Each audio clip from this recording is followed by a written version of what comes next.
Accidents don't discriminate. They can happen anywhere to anybody. It really comes down to results. Enough said. Call Ed. I'm Ed Bernstein, and I've been getting those results for nearly 40 years. EdBernstein.com.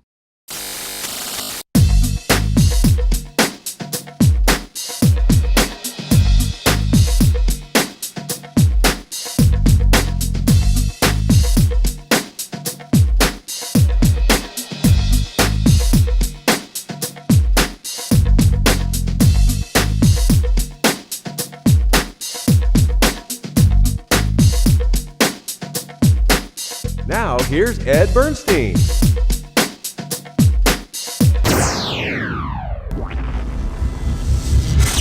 Innovation is here. Welcome to the 2015 International CES, where innovation comes to market. You know, CES stands totally for innovation and the promise and the power of technology.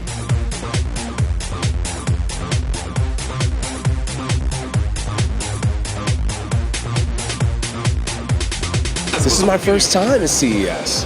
I'm so happy, man. There's so many cool products here and so many amazing things, and to be a part of something I'm launching, that's even sweeter, you know?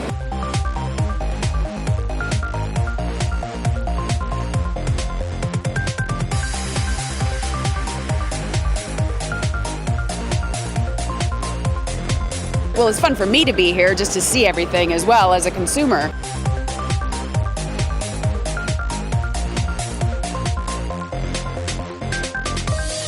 The world's most important tech show, and it's a must to be here.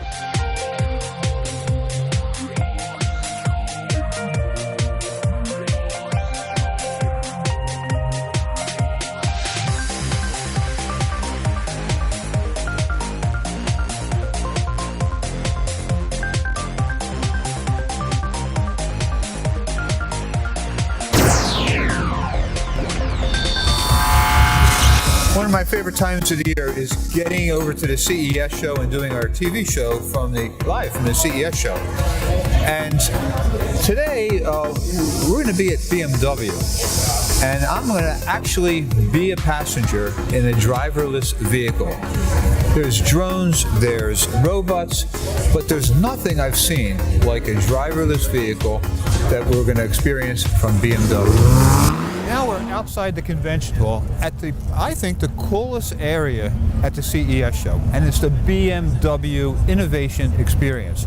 With me is Moritz, right? Got it right? Yeah, and absolutely. Moritz Whirling. And now I'm about to drive a car, which I understand can park itself? It moves from the spot here where it was stopped to where you pick up the car. And the coolest thing is that you communicate with your watch, so tell the car that it's supposed to pick you up, and it will just move like that, nobody behind the wheel, all completely autonomously. So what is it that I can expect to go through right now and prepare me for what I'm going to do with this BMW? You will be behind on the passenger seat, and you will see that there will be nobody behind the wheel, and the wheel will start spinning and the car will accelerate a little bit, and it will forward you to the spot where people get in and can take out the car for a spin. How available is this technology now? As I said, the sensors back there are already in production cars, but for other functionalities, we pretty much rely on really detailed data of laser scanners, and these are not in production yet, and we're hoping to get them within the next couple of years. And as soon as they're available, I'm pretty sure we will see more of these functions in production cars. Is this all taking place in Germany, or? All research for BMW is done in Germany, also in the US and in Japan, and we all work together on these topics and try to pick up the newest trends and transform them into functions that will help the driver enjoy driving as much as he can. This is exciting. Let's go. How do I do this? All right, let's do that. Ah, we're going. Where's the driver? Who's steering this thing? Huh? This is really cool. What? Unbelievable. This is a cool thing. And it's parking itself. Pulling over. The wheel has stopped. Brakes have been put on. When I was in that driverless vehicle, it was actually being controlled by Dirk. Yeah, that's right. And you're controlling it from a watch? Yeah. I've got a regular smartwatch with a BMW app on it. And as you can see, we have a dialog here saying pick me up. And as soon as I push that button, pick me up, it takes 2 seconds to connect to the car. Right. And a moment afterwards, it starts automatically and gets to the defined ending position. And what type of range do you have to be in for that to work? Yeah, in this setup here on the CES, we're using a Wi-Fi setup, just a regular Wi-Fi router with about 30 meters or 90 to 100 feet. And a probable customer setup in the final solution, we might use a 3G setup with a cloud computer on. Yeah, no, it's not stopping. How did it stop, Dirk? You had it pre-programmed. No, I don't do that. No? The car knows where to go because it has a sensor inside. And Morris, tell me what I can expect now from this experience. The sensor technology I was talking earlier was put in the car here, so that would be 4 laser scanners around the car, and we combine the information of every laser scanner in a global map so that we have a really good view on all the static obstacles.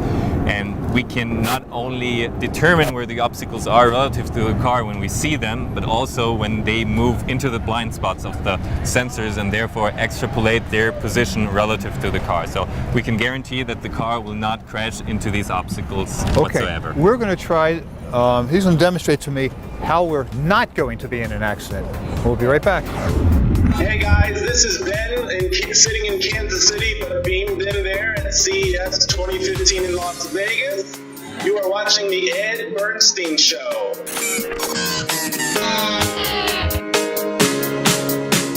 We have a hazard in front of us.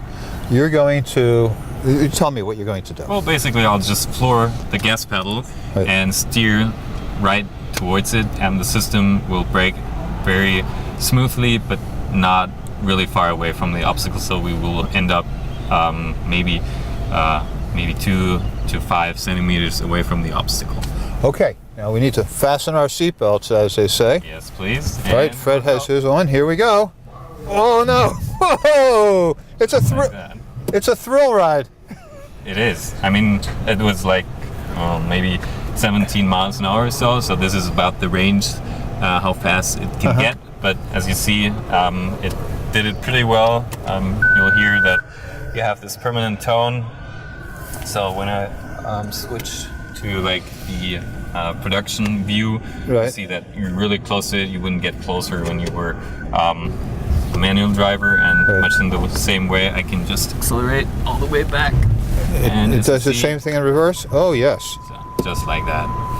And the coolest thing about this feature is that it does not only work in the front and in the back, but also on both sides. So I can turn, and even though we don't have sensors here, it will stop for you. Wow. And I can tell you that works because we can memorize all the positions, as I said before, and extrapolate their movement inside our map here, and therefore react to obstacles that have been seen in the past much the same way as if they were directly in front of the sensor. So, and this probably is more effective than a driver braking because there's no reaction time. Yeah, exactly. Yeah, that is the thing. We could also try to warn the driver, but then you would always have to add an additional second for reaction of the driver. And for these situations, like when you go straight, well, it doesn't make sense to warn the driver here because the whole maneuver, the whole braking has taken less than a second. So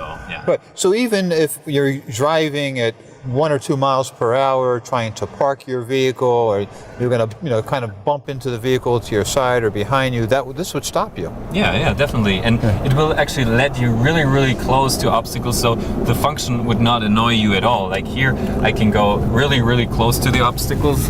Let's show you that here. So here you can see like these here, and the system does not engage unless you get like too close. Right. And then it'll stop for you. It knows you're about to collide with the object. Absolutely. So you would not have any interference unless you really need the braking. What is this called, this technology? We call it 360-degree collision avoidance. And it's based on the BMW Active Assist technology that we're now perfecting. Yeah. So when you do measure the braking time and distance compared to a manual, and it not omitting the reaction time, does this stop as if I was flooring the brake, or is it a gradual? It depends on the circumstance. It really depends on the circumstances. As we've seen in the first scenario, I can already tell that there will be an obstacle in front of us interfering with us, and therefore can start braking early and do a kind of optimization so that we actually open up the brake at the very last moment so that we don't get this jerky stopping. Right. So it's an adaptation. When I go like this, you'll see it's really smooth. Yes, it is. And when I do something like that where the prediction is not very well, when I go straight and then turn like that, you can hear that the brake has to work a little bit harder, but still we managed to not touch the obstacle. So it's really adaptive to the situation. Are these standard brakes that were? These are standard brakes. Yes. They are just standard disc brakes interfaced by our research team in order to make our computers be able to trigger the system. This system especially was designed to prevent your cars from scratches and dents, and this applies mostly to static situations like parking and stuff like that. 10 to 15 miles per hour. Higher than that, we have different systems that will cover these situations better than this collision avoidance system here. Yeah, okay. I guess to be continued with that kind of technology. Yeah, definitely. Yeah, hey, thank you so much. Yeah, sure. I hope you had a good time. Yeah, here. welcome to Las Vegas.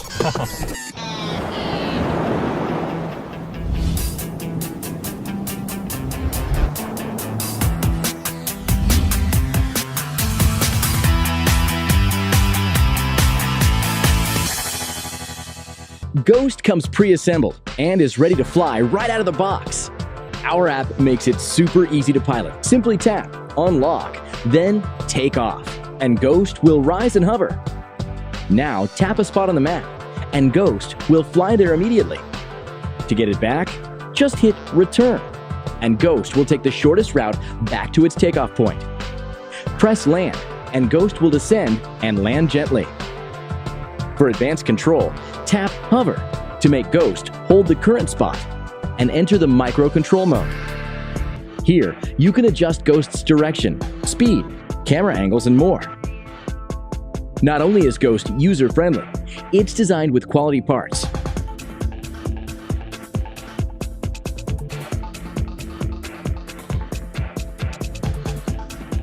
And has great features and performance.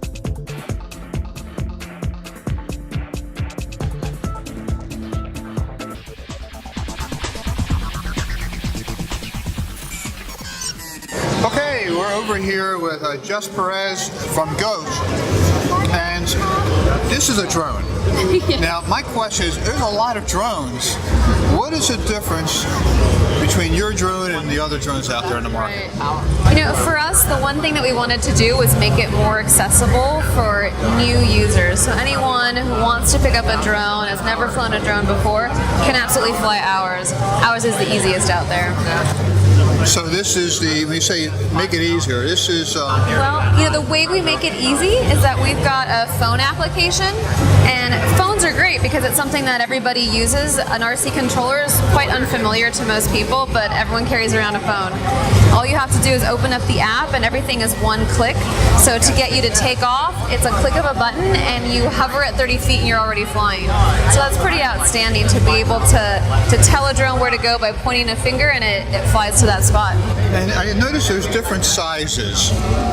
Right, so they're actually, these two are the same model, it's just a different configuration. So this one is mounted with a gimbal here, which is what holds your GoPro. So you're able to sort of shift it around and get different angles. We remove the propeller protectors because it just adds a little extra weight. You don't really need that. And we've got some landing gear on it. So really it's the same model, it's just got a camera attached to it. Okay. And then you have some larger ones over Yeah, there. this is great. So this is our Skyway, and we're just debuting it here at CES. The response has been really overwhelming. Engadget covered it this morning, and since then we've gotten requests, so we're going to make it available on Indiegogo today.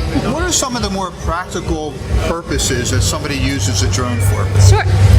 There's so many, really. It depends which drone. So for a drone like this, it really is for personal use. The ability to take a GoPro, which so many people have these days, and to be able to film yourself on vacation or doing a cool sport or when you're traveling. You know, somebody took it to a wedding to film the bride and her father walking down the aisle. You know, but when you get into larger drones, there's so many uses there as well. Hollywood's really interested in using it for movie filming, and we've also had interest in it from real estate agents, from agriculture, medicine. It's really quite extensive. So is Hollywood using them now? You see those shots they used to use helicopters and airplanes for, now they can use drones. That's right. It's that simple and that inexpensive compared to a helicopter. And when you talk about some of the basic models, what are the price points? Right. So for this one here, for the Ghost, it's $375 if you just want to have the copter itself. If you want to add the gimbal so that you can film, it's $599, and that includes a battery, the charger, the G-Box, which is how the drone communicates between the phone and the drone. We also do sell an FPV unit so that you can preview your flight on the screen so you know what you're filming. You can make adjustments as you go. And the goggles are pretty cool. The goggles actually, you know, you can preview what you're looking at, preview your flight, but you can also adjust the gimbal based on looking up and down. So that's pretty cool to be able to control the camera with the It will move with your head. That's right. And what is the range on something like this? Pretty big. This one here goes a little over half a mile, and the larger one can actually go just a little over 3 miles. So that's quite. And how high? Same thing, really. It's all about the range in any direction. So it it's can vertical, go. horizontal, or Correct. that combination of both. That's now, right. is there a way we can demonstrate this? Absolutely. We'll probably have to go outside because there are a lot of people at CES. So I don't want to hit anybody in the head. That's right. Okay, let's take a minute and walk outside. Sounds great. Now, Jess, we've walked outside the convention center here, and I've never really seen this firsthand. You know, you see it on television all the time. Right. But, how do you get it started? It's pretty easy. Our friend over there has a phone application. We can actually show it. So the phone app is super simple. We really just have this G-Box and a phone application. So different than the RC controller. Right. You can put it in your pocket. It's super easy. And literally you unlock, which you can do right now. So it lights up. The white are the things that you can actually press. So it's nice that it has an additional safety feature where you're only allowed to press the things that are relevant. So now let's unlock it. It's that simple. You already hear it spinning. And this is going to be great because takeoff literally is one click. All right, and then it counts down, and it takes off. There it is. And it's not really that noisy. Not very. And so now he's controlling the phone or the drone by being able to tilt it. Now, would you be able to land it on that truck? You could, I mean, we could chase after the truck, but we could absolutely land it there. So how does it land softly? It's really amazing. The landing also is simply a one-click command. We'll demonstrate it for you, where you just click land, and it lands in the exact spot where it took off.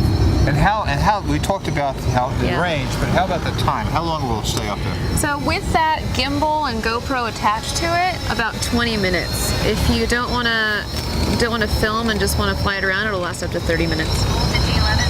It's pretty fun. And how much skill does it take to learn how to navigate it? Not at all. So many people have never flown drones before, and just being able to, if you can play with your phone, you can fly the drone now. Given that it's compatible with GoPro, you could use the GoPro app to preview your flight. Another option is if you start to fly super far away, we sell an FPV unit, so a little preview screen where you can preview everything that's happening on your flight. It's really fun. And what about operating it in wind and weather? rain? You know, I have to say this particular drone does quite well in light rain and in light wind. I mean, I wouldn't send it into a storm, but it does respond pretty well to sort of light conditions like that. Are we going to land it? I'd like to see it land. You should definitely see it land. So now he's turning around, and just by turning around, it rotates as well. So. So if you walk to the right, will the drone fall? Not exactly. You have to tilt it, but it's nice that you can swivel it around and it will. So does it sense itself in a proper landing, or? You want to let's see. So let's press return and land. So we press return with come back to the takeoff spot. It hovers at 30 feet above your original takeoff spot. So it ascends. It'll find the original location where it took off. And then it'll hover at 30 feet until you press the land button. So let's see. And then now we can land it. Now he's going to land it with one click. And it'll land itself. Voltage 11 volts, battery 40. Ghost is really quite graceful. Oh, there it is. Yeah. I need one of those. Where do you buy one? I will give you one. You buy one. Right now we're selling them on Indiegogo. We have a few days left in our campaign, so there's still a chance to get special pricing. Where would I buy one a month from now? A month from now we will most likely have our own e-commerce site up. It's ghost-drone.com. Okay, ghost-drone.com. That's right. Check it out. Thank you, Jess. Of course, thank you. Hi, Pumpkin. How are you? Good. You want me to come and play with you? Yeah, come on. Okay. I'm coming. What? You made that? Hi, Grandma. Hi, Ben. How are ya? What are you working on? I'm drawing a rainbow. Oh, good. I love rainbows. They make me smile. Hey, honey. How's it going? Oh, it's going okay. Do you know where the garlic salt is? The right drawer next to the stove. Oh, perfect. Thank you. Hey, kids. Can you help your dad set the table for dinner, please? Yes, Mom. Why don't you join us for dinner? I would love to still sit down and eat with you guys. Here I come, ready or not. I'm gonna find you guys. I wonder where they could be. I wonder if they're behind the curtains.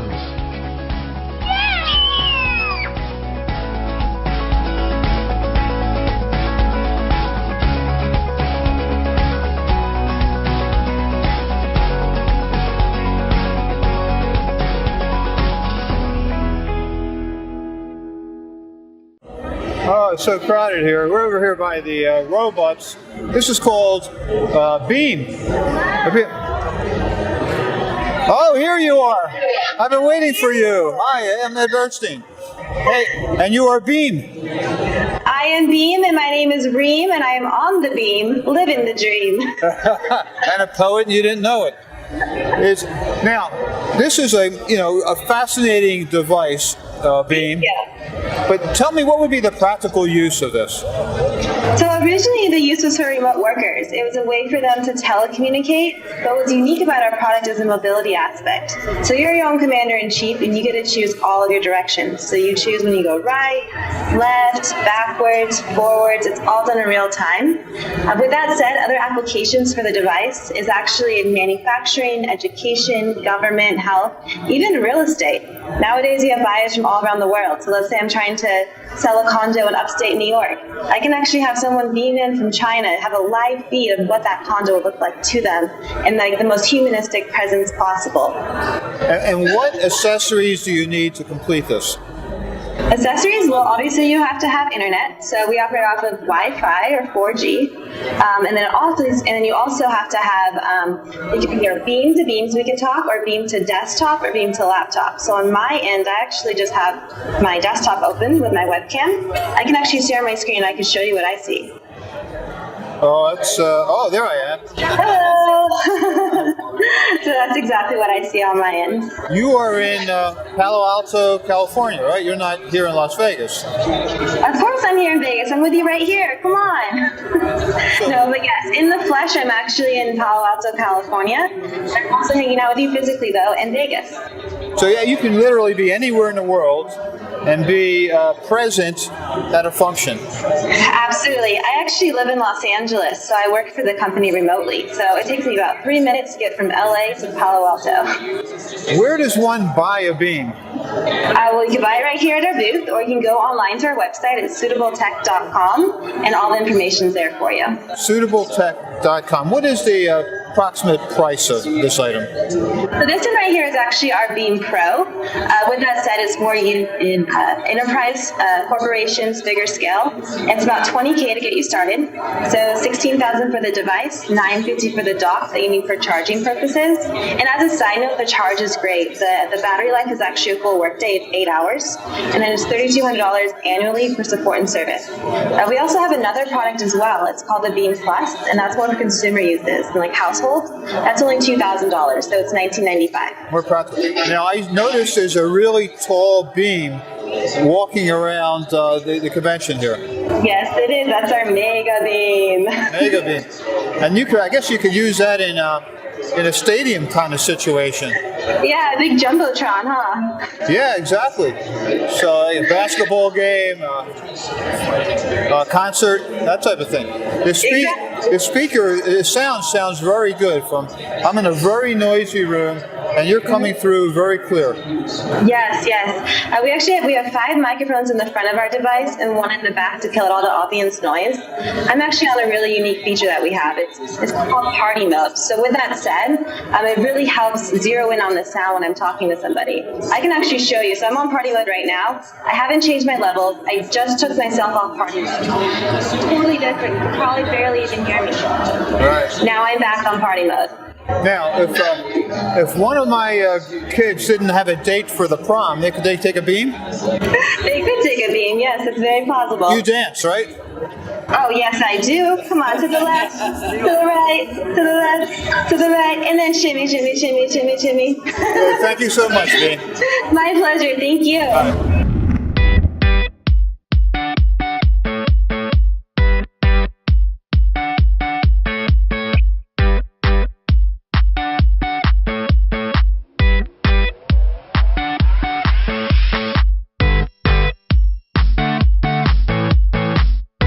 It's been a long day here at CES, and as you can see, it's coming nighttime and everybody's leaving, and that includes us. So you have a great week, and we'll see you next week on the Ed Bernstein Show.